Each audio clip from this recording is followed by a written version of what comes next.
The story begins in a mysterious world that existed thousands of kilometers beneath the surface of the Earth. From the surface of the planet down to the deepest waters, terrifying creatures had spread their terror everywhere, and the protector of this world was King Kong. He arrived at the edge of a lake with Zuko. He had absolutely no idea that he was about to walk into a trap that had already been set for him. Zuko suddenly sensed that a great danger was hiding inside that lake. But even so, he deliberately provoked Kong into entering the water. But his cunning could not stay hidden for long. Kong sniffed the air and everything around him, and Kong immediately understood that today a great hunt was about to happen. So without saying a word, Kong walked into the water and began bathing comfortably. Meanwhile, Zuko started to panic, worried that his plan might get exposed, so he pretended to drink water from the lake. Just then, a strange creature began moving toward Kong from behind. Even while bathing, Kong started sensing danger. He immediately turned around to look. A terrifying dragon had opened its massive jaws and lunged straight at Kong. Seeing this, Zuko understood that his plan had worked, and he immediately started running into the jungle to save himself from the dragon. Kong had won every kind of battle before, but this was the first time Kong was facing such a deadly enemy in the water. Kong was just about to finish the dragon off when the dragon grabbed Kong and dragged him deep down into the depths of the water. But the dragon had no idea how incredibly powerful Kong becomes when he is filled with rage. Meanwhile, Zuko was thinking he had finally gotten rid of Kong forever. But the very next moment, Kong's weapon came crashing down in front of him. Before Zuko could understand what was happening, the severed head of the dragon was flung right in front of him. Seeing this, Zuko started thinking that now Kong would surely kill him, but Kong did nothing to him. Instead, Kong picked up his axe and signaled Zuko to walk ahead. Upon falling into that hole, the wolf was pierced through by sharp wooden stakes. At the same moment, Kong spotted his opportunity and flung a tree into the pit. Then, chunks of rock began falling from above. But some wolves still kept advancing toward him. Kong picked up one wolf and tore it apart right down the middle. Seeing this, the rest of the wolves were completely terrified and ran away from that place out of sheer fear. Then Kong thoroughly cleaned himself in water and went and sat at the very highest peak. Kong was just about to eat the flesh of the wolf he had killed, but because of a toothache, he was unable to eat. From inside a cave came a massive lizard that snatched the dead wolf right from Kong and carried it away. Kong heard a sound exactly like his own. He went closer to investigate. It was not another Kong, but a frog that was making a sound just like him. Seeing this, Kong became deeply saddened. His tooth was hurting him so badly that even against his own will, he went into a human settlement to seek help from people. Kong came above ground and immediately lay down. Just then, he caught the attention of some scientists. They gave him a huge dose of anesthesia, and Kong immediately fell unconscious. The finest animal dentist in the world arrived. The doctor descended down to work on Kong's tooth, and with the help of a metal wire, he extracted the painful tooth. Sometime later, Kong regained consciousness. He felt much better than before because the doctor had replaced his damaged tooth with a steel one. Just then, they received a message from Kong's world. To investigate that signal, a team was quickly assembled. Using the portal route, all of them entered Kong's world and reached that location safely in one instant. Kong went to the spot where he had kept his stored food, but his food was no longer there. From that place, Kong walked toward a ravine and spotted something glowing. Then Kong went inside it. Because of the crystal attached to his weapon, light spread in all four directions. Just then, Kong saw the dead skeletal remains of his own species. He was filled with immense grief. From outside, Kong heard a sound that resembled something like himself, and he started moving toward it. Just then, a baby Kong appeared before him, whose name was Zuko. Immediately, Kong dropped his weapon on the ground so that Zuko would not be frightened, and he stretched out his hand toward Zuko to make him his friend. But Zuko bit his hand and started running away.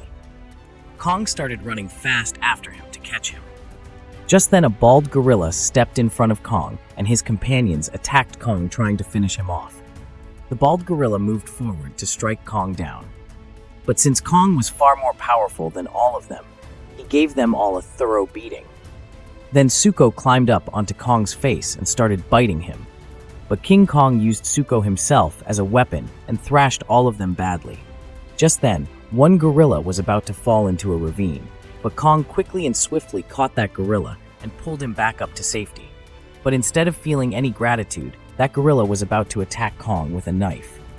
At that very moment, Kong kicked him and sent him falling down into the ravine below. Seeing all of this, the bald gorilla started running away from there to save his own life. Kong picked up a stone and hurled it at the gorilla's head. That gorilla staggered and fell to the ground, but somehow managed to get up and quickly fled from there. Kong was furious at Suko. Meanwhile, all the scientists arrived in the area from where the signal had come to them. One of the scientists felt something, as if some creature was nearby. Just then, a creature swallowed one of their companions whole. Seeing this, their condition became terrible. Then they fled from there to save their own lives. They discovered a civilization that was older than the very existence of humanity.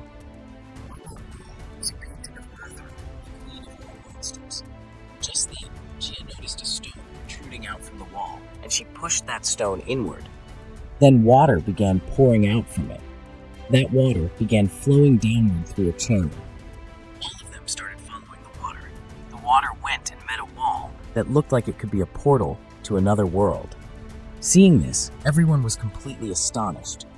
Actually, there was yet another world behind it. Meanwhile, Suko led Kong to a massive lake. This place was absolutely breathtaking. Suko sensed that a large creature was hiding in this lake. He jumped into the water and started bathing, also provoking Kong to come into the water with him. Kong sniffed the air and came to know that a big catch was waiting for him today.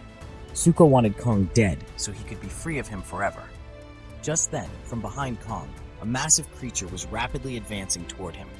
The moment Kong turned around, a dragon opened its enormous mouth and attacked Kong. Kong trapped the dragon's mouth with his weapon and was just about to kill it when the dragon completely gripped Kong and dragged him deep underwater. The dragon had absolutely no idea how powerful Kong truly was. Suko started running away from there at full speed, thinking that somehow he had finally escaped from Kong. Just then, Suko fell to the ground, and along with him, the severed head of the dragon that Kong had killed. Kong picked up his weapon and signaled Suko to move forward. Kong sat in one place, eating the dragon's flesh with great satisfaction, and offered a piece to Suko as well, but Suko was too afraid to accept it. Kong tossed the piece right in front of Suko, as if saying, "Take it or get lost." After a while, Suko also began to feel that Kong was no threat to him, and he sat down near Kong and started eating. Meanwhile, Godzilla had already entered Kong's world through the Hollow Earth Passage. All these scientists were captured by the people of the same species that had gone extinct centuries ago. Then they were brought before their queen. She communicated through gestures and took Gia with her because Gia was one of them. Suko wanted to take Kong somewhere, and Kong followed Suko without saying a word.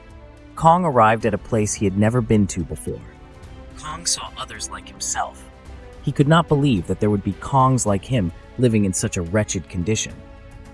He looked around in all directions to see just how terrible their state was.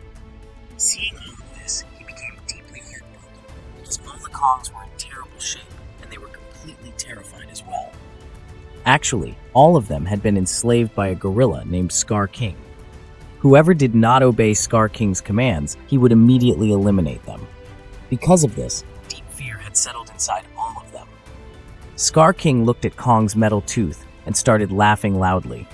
He knew that he could not defeat Kong in a straight fight. So Skar King attacked Kong from a distance with his deadly weapon. Then a fierce battle broke out between the two of them. But Kong had the upper hand over Skar and beat him terribly. For the first time, Skar King was feeling genuine fear. But Skar King was no ordinary enemy. Then Skar King played a trick. He smiled once and looked behind him. There was a chain, and on the other end of that chain was Shimo. Skar King pointed the blue crystal of his whip toward Shimo. Pain surged through Shimo's eyes.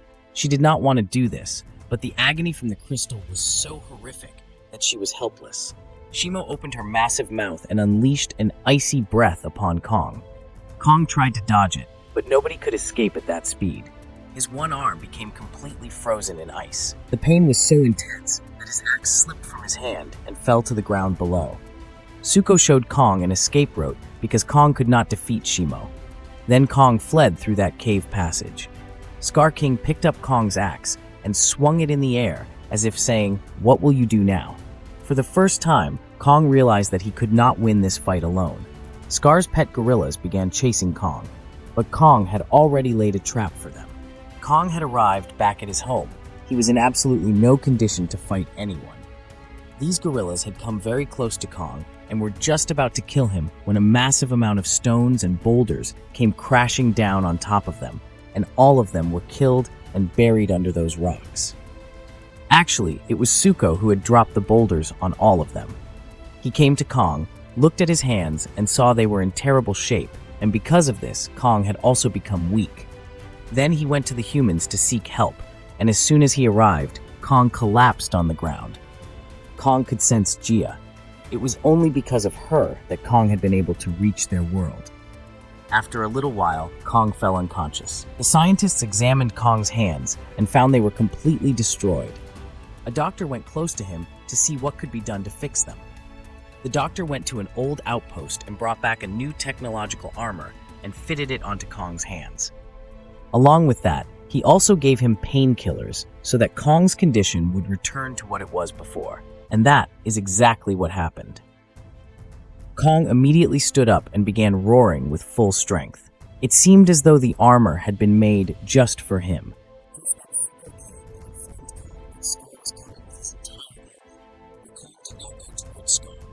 Instead, he went through the Hollow Earth passage to reach Godzilla so that he could bring Godzilla into his world and use him to finish off Skar.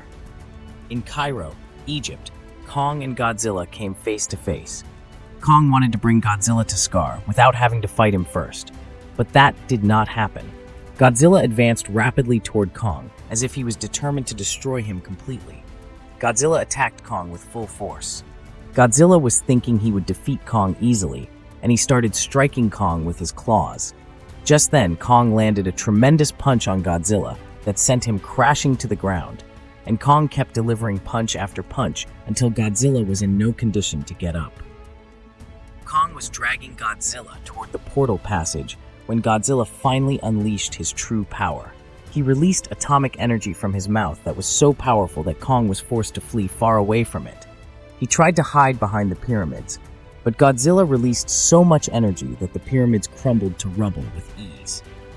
Now Godzilla was just about to finish Kong off when Mothra arrived. She spread her enormous wings wide and blocked Godzilla's path. Godzilla stopped. Mothra explained to Godzilla that this was not the time for fighting, that a great threat was coming. Godzilla, who had never stopped for anyone, stopped for Mothra. These two crystals were about to collide with each other. If that had happened, everything suspended in the air would have come crashing down to Earth. But that did not happen. Shimo froze the portal. Through that same path, Skar and his companions entered the sacred place. These two crystals were just about to crash into each other when Shimo froze both crystals before they could connect. At that very moment, the doctor arrived with a ship and some creatures, and an attack was launched on all of them. All these scientists were just about to flee aboard the ship when Kong and Godzilla came together through the portal. All four advanced to destroy one another. Skar rode on Shimo, and Kong rode on Godzilla. Skar clashed with Kong, and Shimo took on Godzilla. Just then, the frozen crystal shattered and gravity dropped to zero. In that zero gravity, all of them clashed and fought each other in midair. Skar was getting the better of Kong in the fight. Meanwhile, Shimo also tried to freeze Godzilla, but Godzilla was completely unaffected by her power. Just then, gravity suddenly returned to zero and everyone started falling downward. The scientist's ship was also about to fall. At that very moment, Mothra arrived and saved them with the help of her wings, and all of them went inside Hollow Earth. In Brazil, everyone in the city was enjoying themselves at the seashore. Just at that moment, the waves of the ocean suddenly began to freeze, and from within those frozen waves, Shimo emerged. Panic and chaos broke out among all the people. Skar forced Shimo to spread terror here as well. She froze the entire city along with all its people. Just then, from below Shimo, Godzilla burst out into the open. And after that, Kong shattered Skar's teeth with a single punch. He looked at him and started laughing, as if saying, "I will crush you in an instant." Skar kept trying to control Shimo again and again, but his efforts failed each time because Godzilla kept attacking him. Skar used his chain to destroy a building and flung it at Kong, but Kong shattered that building completely with his new armor. Then Shimo grabbed Kong's armored hand in her mouth and started dragging him, and Shimo was trying once again to freeze Kong. But just then, Godzilla unleashed atomic breath on Skar and separated the crystal from his chain, which was the very thing Skar was using to keep Shimo under his control. Godzilla released atomic energy on Skar once again, trying to kill him. Meanwhile, Shimo was trying to freeze Kong. Godzilla left Skar and attacked Shimo instead, and Kong advanced to seize Skar's crystal. Just then, Skar climbed on top of Kong to stop him, but he could not stop Zuko. Zuko used Kong's weapon to shatter that crystal.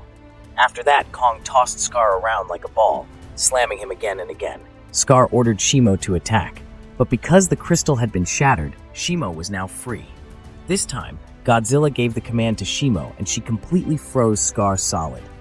After Skar was frozen, Kong picked him up and slammed him into the ground. He then shattered into pieces like broken ice, and Kong had won. Godzilla released his atomic energy into the sky to purify the atmosphere. After that, the weather returned to what it had been before, and Mothra restored the broken portal back to its original state. Godzilla also went to sleep. Now everything was under control. All the enslaved Kongs had finally found a new king,